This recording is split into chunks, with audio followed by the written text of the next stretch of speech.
Bonjour les gens, je suis l'Oracle et vous regardez l'héritage de Gaïa.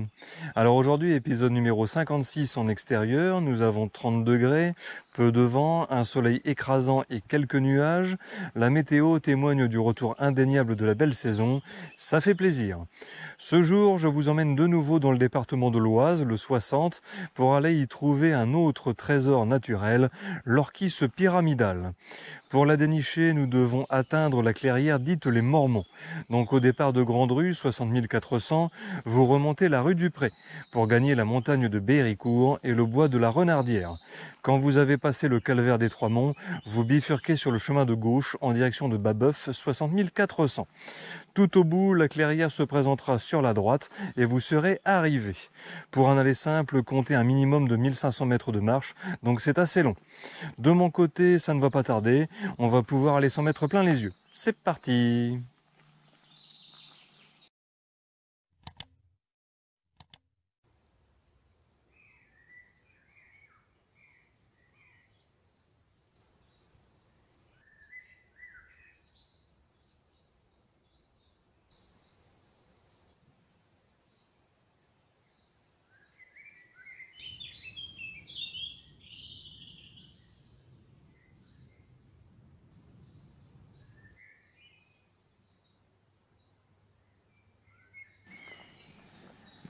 Avant d'arriver, parlons un peu de l'endroit où nous allons. La clairière Les Mormons est un immense terrain vague actuellement inexploité qui se tient au milieu de la forêt. Et je suppose qu'il s'agit d'un ancien cimetière. Pourquoi? Eh bien parce que dans un premier temps, on peut décomposer le nom Les Mormons en Mont Mort ou Mont des Morts, ce qui seraient des appellations tout à fait adaptées pour une vieille nécropole. De plus, autrefois, tout près d'ici se tenait la chapelle Les Trois Monts. Or, au Moyen-Âge, il était courant de juxtaposer les églises et les cimetières. Bon, bien sûr, il ne s'agit là que d'une petite théorie issue de mon cru, sans preuve formelle, mais je trouve qu'elle tient la route. Qu'en pensez-vous?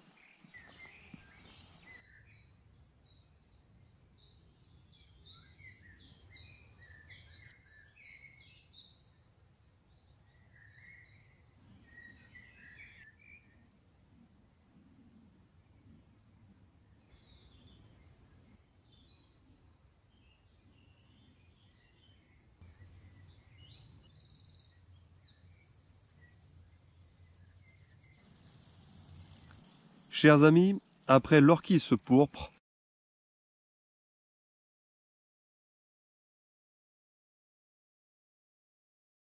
j'ai le plaisir de vous présenter une autre espèce d'orchidée terrestre européenne, l'orchis pyramidale.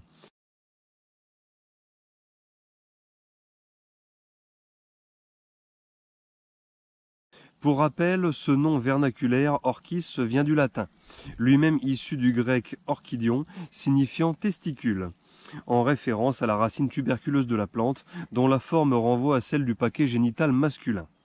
Pyramidal veut dire en forme de pyramide, et l'adjectif fait ici référence à l'inflorescence de la fleur qui pousse en épi pyramidal. D'un autre côté, le nom scientifique de la plante est Anacamptis pyramidalis. Anacamptis vient du grec anacamptein, qui veut dire se courber par allusion à la forme des sépales arqués vers l'intérieur. Enfin, pyramidalis vient du latin tardif et signifie pyramidal, comme vous deviez vous en douter. Derrière, parmi les autres noms vernaculaires, nous pouvons citer Anacamptis en pyramide et orchidée queue de renard.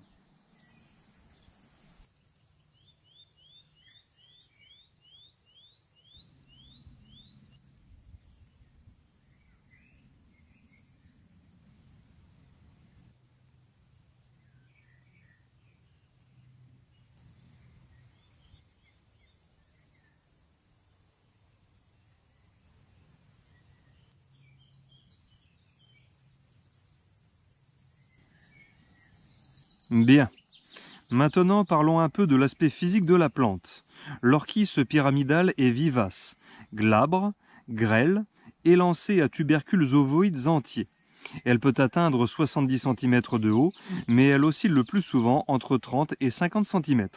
Ses feuilles, lancéolées linéaires, vertes et dressées, sont situées à la base de la plante et d'autres plus petites, moins visibles, sont fixées sur la tige. Nous parlerons ici de feuilles caulinaires. L'inflorescence dense forme un épi pyramidal de fleurs serrées. Les fleurs, d'un rose soutenu, mais dont la couleur peut varier du rose clair au pourpre, sont très rarement blanches. Leur labelle, nettement trilobé, muni de 2 crêtes saillantes à la base, forme vers l'arrière un éperon filiforme d'environ 1 cm. Les rétinacles, quant à eux, sont soudés, avec des bursicules à une loge. Voilà, voilà.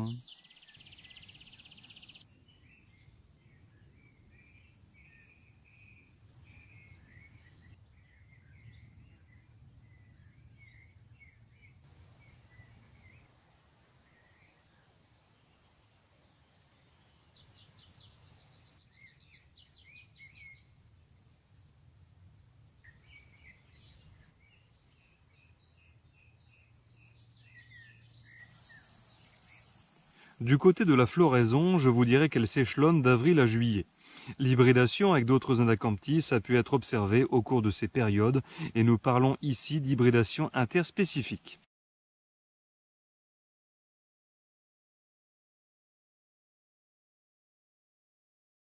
Mais elle est aussi possible avec des Serapias et nous parlons d'hybridation intergénérique.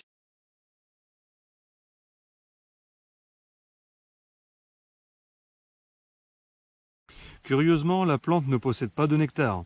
L'attirance des papillons pour cette dernière est donc un leurre. Comme il s'agit d'assurer la fécondation, la morphologie des fleurs est bien adaptée aux trompes des lépidoptères malgré tout. Les lépidoptères en question peuvent être diurnes ou nocturnes, et les genres concernés sont Euphdrias,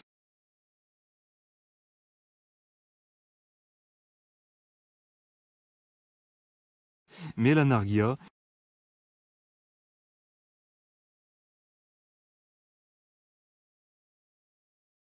Melitae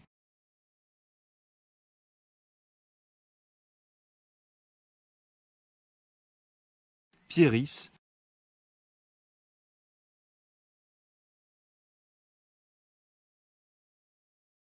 et Zygaena.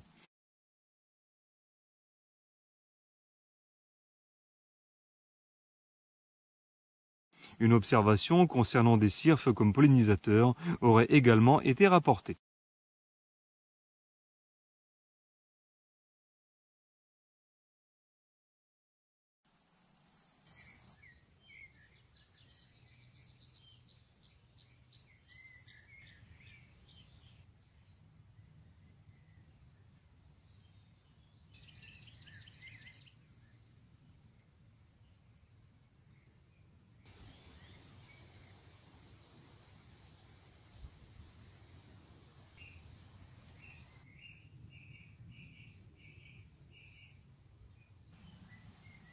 Après, en ce qui concerne l'habitat, sachez que l'Anacamptis pyramidalis évolue sur les sols calcaires, dans les pelouses, les prairies sèches et bien exposées, ainsi que sur les talus, et ce jusqu'à 2000 mètres d'altitude.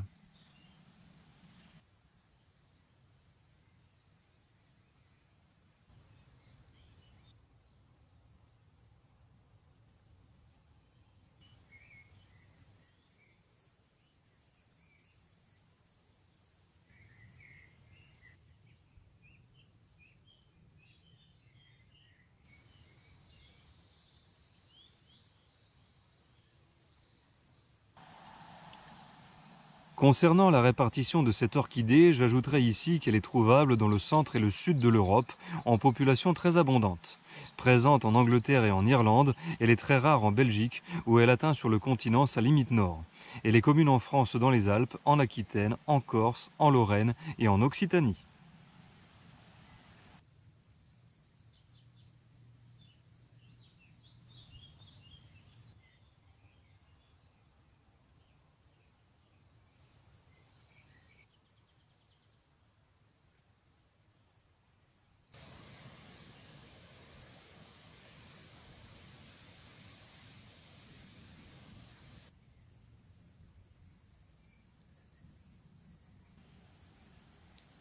Au niveau de sa vulnérabilité, l'orchis pyramidale est classée en France en LC, c'est-à-dire en préoccupation mineure, tandis qu'en Russie, elle apparaît au livre rouge de Russie des espèces menacées. Mais bon, globalement, à travers le monde, elle n'est pas considérée comme une espèce en danger ou en voie d'extinction. Enfin, c'est déjà ça, on ne va pas s'en plaindre.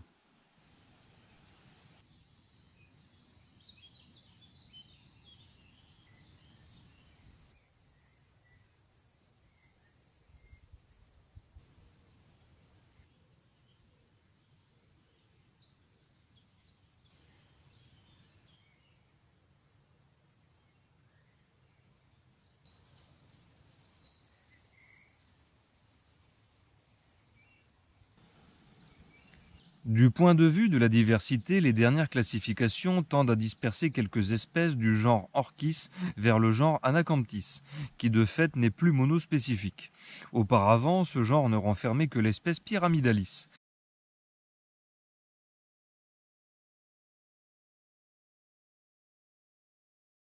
Maintenant, outre Anacamptis pyramidalis, on trouve par exemple l'Anacamptis coriophora, qui est l'orchis punaise.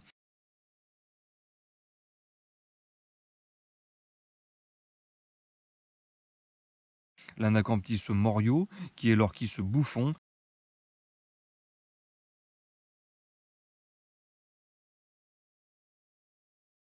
ou encore l'Anacamptis palustris, qui est l'orchis des marais.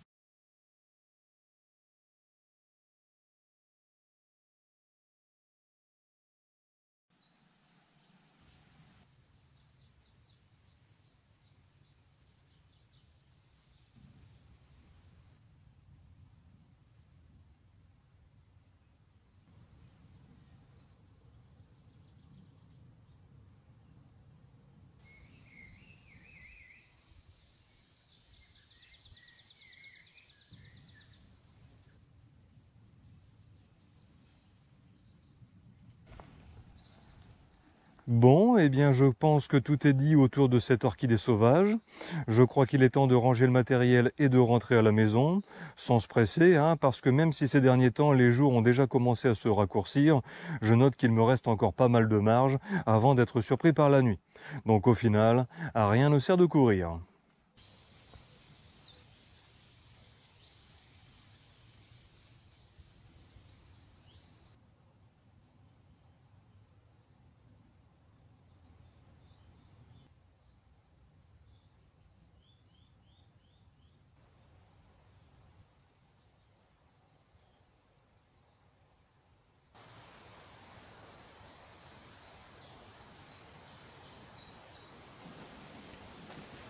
Bon les gens, cet épisode numéro 56 consacré à l'orchis pyramidale est à présent terminé.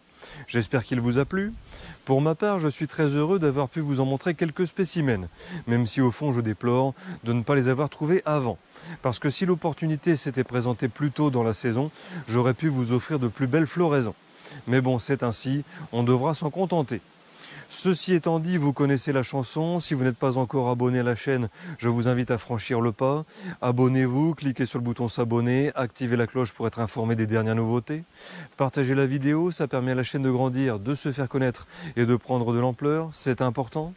N'hésitez pas à lâcher le petit pouce vers le haut qui fait très plaisir et qui motive énormément. Et si une remarque vous traverse l'esprit, eh bien un espace lui est dédié dans les commentaires. Je vous remercie de m'avoir regardé jusqu'ici et je vous dis à bientôt pour de nouvelles expéditions botaniques. Allez, salut et prenez soin de vous.